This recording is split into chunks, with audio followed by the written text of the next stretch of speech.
The scream sliced through the Veterans Affairs Hospital hallway like a cold blade. "Clean this filth or get out, you useless old woman." A furious white doctor, her face contorted in disgust, pointed a trembling finger directly at Emily Jones, a dignified black woman nearing 70, kneeling on the polished floor with a mop in hand. No one spoke. No one dared to meet her gaze. But just behind them, a silent storm was brewing. Emily, a U.S. Army veteran herself, now a contract caretaker at this very VA hospital, simply bowed her head. Her faded blue cleaning uniform, though worn, was immaculate, reflecting her unwavering pride. Her hands, gnarled from years of service and hard work, moved with practiced efficiency, wiping away streaks from the night shift. Her face, etched with the wisdom of decades, carried a serene, almost compassionate expression, but her eyes held a flicker of deep-seated weariness. Dr. Anya Sharma, a heavy-set white physician with an impeccable white coat and harshly painted red lips, strode quickly down the gleaming corridor. She glanced at the "Caution, wet floor" sign, then at the still damp floor. With deliberate contempt, she flicked the edge of her coat through a small puddle Emily was wiping, then contemptuously kicked the mop aside. "What kind of cleaning is this? You think this is some dirty street market? Go scrub a bus station if that's your standard." Emily's voice was barely a whisper. "I'm sorry, doctor. People hurried past, averting their eyes. A few young nurses giggled nervously. No one intervened. Emily quietly retrieved the fallen mop and returned to scrubbing, her posture slightly more stooped. Across the hall, on a plain bench, sat David Jackson, a distinguished black man in his late 50s, dressed in a simple button-up shirt and dark trousers. His eyes, deep and thoughtful, observed every detail. He remained motionless, his face stern. A young security guard, noticing his stillness, approached. "Hey, no sleeping here. If you're homeless, take it outside." David offered a slow, respectful nod, his gaze never leaving Emily. The guard scoffed and walked away. No one in that bustling hospital knew that the elderly black woman being publicly humiliated was not just a veteran, but the quiet foster mother who had raised an orphan child decades ago. And no one knew that the man mistaken for a homeless drifter was General David Jackson, a retired four-star general of the U.S. Army, visiting the very VA hospital his foundation generously funded. He was here to witness what power often blinds people from seeing. General Jackson walked deeper into the hospital, heading towards the outpatient ward, an area notorious for patient complaints. He moved with a quiet authority that belied his plain attire. As he turned into the main corridor, a brisk young white nurse, probably in her early 30s, with a crisp new uniform and hair tied in a tight bun, stepped directly in front of him. Her eyes were cold, her arms outstretched. "This area isn't open to visitors. If you don't have insurance or a referral from the chief physician, please return to the waiting zone. That's where the uninsured belong." She looked him up and down with an air of dismissal. "And what are you doing here? Whose family are you with? Do you even have any paperwork?" David said nothing. He simply offered a slight bow of his head and a gentle smile, not one of anger, but of quiet endurance. It was the smile of someone who had witnessed such casual prejudice too many times, yet each instance still stung. In his heart, he heard the voice of his foster mother, Emily, "There are places where your skin walks in before your name ever does." David turned and walked another way, heading deeper into the hospital's labyrinthine corridors. Each dismissive glance, each muttered stereotype, etched itself deeper into his memory. He didn't need to meet a doctor, didn't need to look at a single medical chart. He had already seen the most dangerous disease eating away at this place, discrimination. The corridor of the outpatient ward lay still under the pale fluorescent light, the air thick with the faint scent of disinfectant. David turned a corner, his eyes still fixed on a stained, peeling wall, when suddenly his foot slipped on a wet patch that hadn't dried. He stumbled, almost falling onto the cold stone floor. But in that instant, a trembling yet remarkably steady hand caught his arm just in time. It belonged to an older woman wearing a faded caretaker's uniform, her head wrapped in a scarf, a damp mop still in her hand. Emily. Her eyes widened with panic. "Oh, I'm so sorry, sir. I just finished cleaning. I didn't realize it was still wet. Please, are you all right?" But David didn't look at the floor. He looked up at the woman, her head bowed in apology, and then froze. The world stood still. The silver hair, that familiar voice, the gentle way her hand rested on his shoulder, all of it pulled him back to a childhood long gone.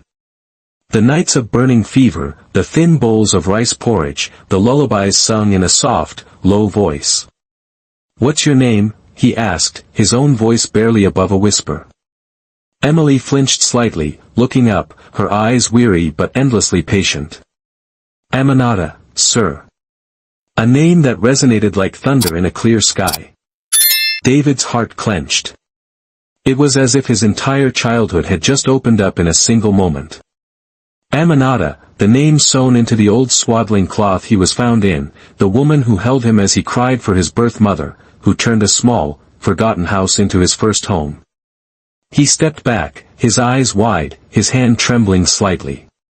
"Emily, is it really you?" Emily looked closer now, her eyes welling up with tears. "David," she whispered, like someone calling out to a cherished dream.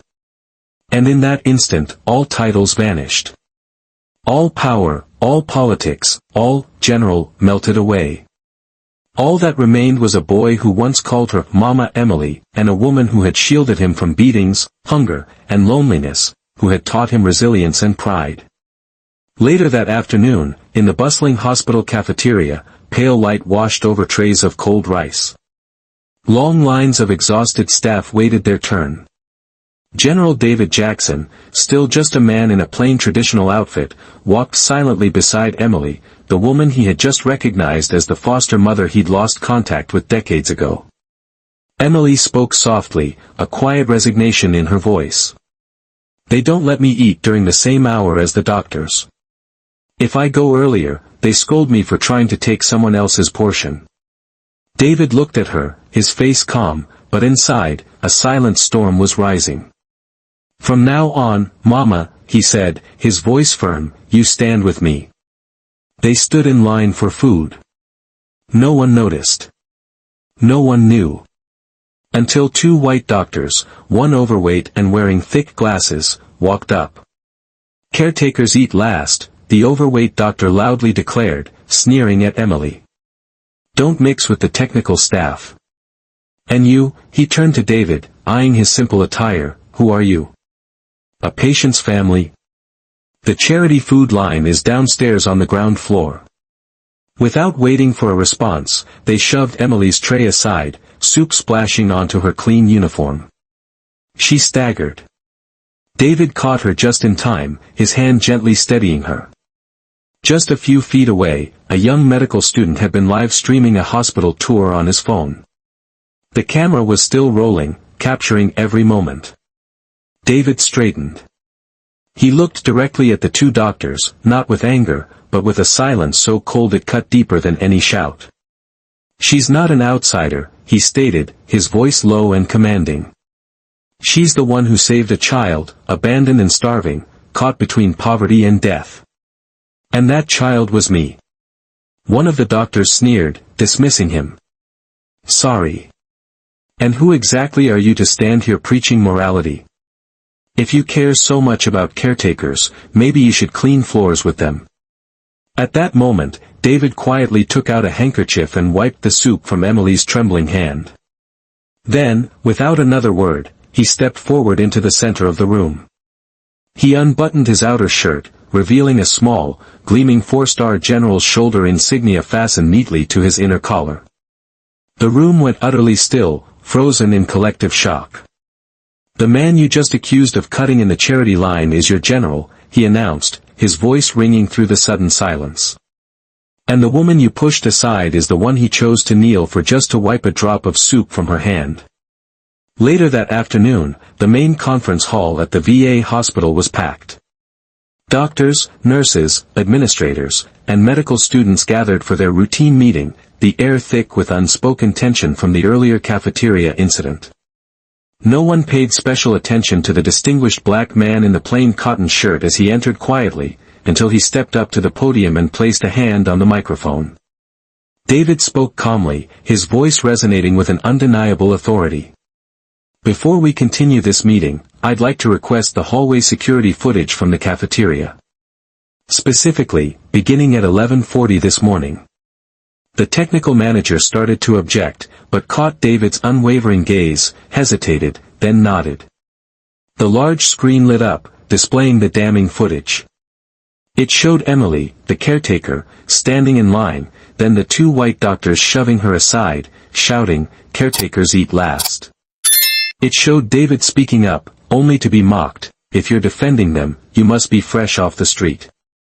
A nurse gasped under her breath. "Oh my God, it's him." All eyes shifted from the screen to the man standing at the podium, now bathed in the harsh stage light, the unmistakable face of General David Jackson. He slowly removed the small golden insignia from his chest, holding it up for all to see. His voice wasn't loud, but it echoed through the room like thunder. "I am General David Jackson, retired four-star general of the U.S. Army." The room fell into utter silence, a collective intake of breath. He continued, "I came to this hospital wearing a simple shirt, and in just a few hours, I was dismissed, criticized, categorized, not because of any medical reason, but because of the color of my skin, and the assumption that I was a nobody." He paused, his gaze sweeping across the stunned faces. "If I, a four-star general, can be treated this way right here in the capital, then what about the poor? Those without titles, the caretakers?" He turned to Emily, who was now standing quietly at the back, her hands still damp from mopping. "And this woman, Emily Jones, she once raised me when I was just an abandoned, motherless child, living on the kindness of strangers in a forgotten village. Today, she's treated as invisible. But it is she, and thousands like her, who carry the dignity of this nation on their backs." No one said a word. One doctor lowered his head in shame. An HR manager trembled, dropping a file of documents. And the young medical student, who had been live streaming the entire time, whispered, "This isn't just a meeting anymore. This is a public trial." Less than 24 hours after General Jackson's speech, the Department of Veterans Affairs launched an emergency full-scale investigation into the hospital. The initial findings sparked immediate public outrage across the nation. The two doctors captured in the security footage were suspended indefinitely, pending further investigation. The head nurse of the emergency unit, who had silently witnessed the discrimination, issued a formal public apology to the entire black community, posted on the VA's official platform. In her letter, she wrote, "I didn't directly insult anyone, but I stayed silent when I should have spoken up, and that silence is the worst thing I've ever done." At the same time, something unprecedented unfolded in a public square in Washington, D.C. Emily Jones, the elderly caretaker with calloused hands, stepped onto a stage surrounded by cameras and thousands of citizens. Wearing a simple, elegant dress, she choked up with emotion as General Jackson personally bestowed upon her a rare and honorable title, the Guardian of Dignity for our nation's veterans. David addressed the crowd. "We can rebuild a hospital, but we cannot heal its wounds unless we respect the ones who kept it clean. Not just with their hands, but with their character." In the front row, an old colleague of Emily's, Fatima, a retired nurse, covered her face, weeping. "I saw her get splashed, shouted at, treated like she didn't exist. And I laughed it off because I was scared of being treated the same. Today, I just want to say I'm sorry for being the second black woman who didn't protect her." Hashtags like #RespectForEmily and #NoMoreSilence exploded across social media throughout the country. Students pinned Emily's photo in their classrooms. Young doctors wrote her name on their lab coats as a living symbol of resistance against discrimination. One prominent medical university in the U.S. announced that the story of Emily Jones and General David Jackson would now be part of their national curriculum in a course titled Ethics in Medical Practice. At a solemn ceremony at the Pentagon, there were no blaring trumpets, no grand fireworks, only an elderly black woman walking slowly up to the stage, past rows of senior military officials, students, doctors, and ordinary citizens. Emily wore a deep indigo boubou, a simple shawl draped over her shoulders. And yet, with every step she took, the entire room rose to its feet. General David Jackson choked up as he held the microphone. "I lost my mother when I was 5. And when I had no one to call family, it was Emily who quietly wiped my tears, who taught me about courage and resilience." He paused, his voice thick with emotion. "Today, before this entire nation, it is time for this country to wipe hers." He handed her a National Honorary Retirement Certificate, signed personally by the Secretary of Defense and the President himself. Next, he presented her with an official property deed, a small, fully furnished home in the heart of Washington, D.C., close to a school, close to a VA hospital, the very hospital where she had worked for nearly 30 years. Then, General Jackson announced the creation of the Emily Jones Scholarship for children and students who, like him, grew up with nothing but potential. "No one is born nameless," he stated, his voice unwavering.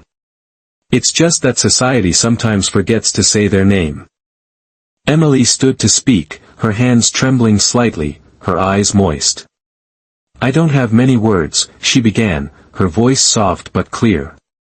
"But I have a heart. And today I want to say just one thing. I don't need money. I don't need titles. I just want to hear it one more time. That I am called Mama." The room erupted in applause, tears streaming down many faces. After the ceremony of honor, Emily returned to the small rural community where she had spent half her life living quietly. Neighbors gathered beneath the old oak tree, laying out a simple meal, red rice, sweet tea, and a few pieces of grilled chicken. No music, no cameras, just proud eyes and stories passed on through laughter and warmth. A 9-year-old girl named Atma, who lived nearby, tugged at Emily's hand and asked, "Auntie Emily, why did you never tell me you raised a 4-star general?" Emily gently patted the girl's head and answered softly, like she was sharing a secret every child should one day learn. "Because I didn't do it for people to know. I did it because a child needed love. Love doesn't need proof, and not everything needs to be shown off." In a quiet corner of the yard, someone snapped a photo of an old woman, silver-haired and small-framed, holding a child close to her chest. That photo would later appear on the cover of a new school textbook in the U.S. in a chapter titled, "The Silent Women Who Lifted a Nation with Their Bare Hands." You've just heard a powerful story, but perhaps it's unfolding somewhere around you right now. An elderly woman quietly mopping a hospital hallway. A weary security guard unlocking the school gates every morning. A street sweeper brushing away the night's dust from your neighborhood. Have you ever asked their name? Have you ever paused for 3 seconds to smile at them? We live in a world that celebrates visible achievements. But it's the unnoticed ones who keep this world clean, safe, and human. If someone ever cared for you, taught you, or helped you, and you've never said thank you, then maybe today is the perfect day to do it. Because it's not power, but gratitude that creates the biggest changes in this life. If this story moved you, please comment respect below, share it with your friends, and subscribe for more powerful stories of unseen valor.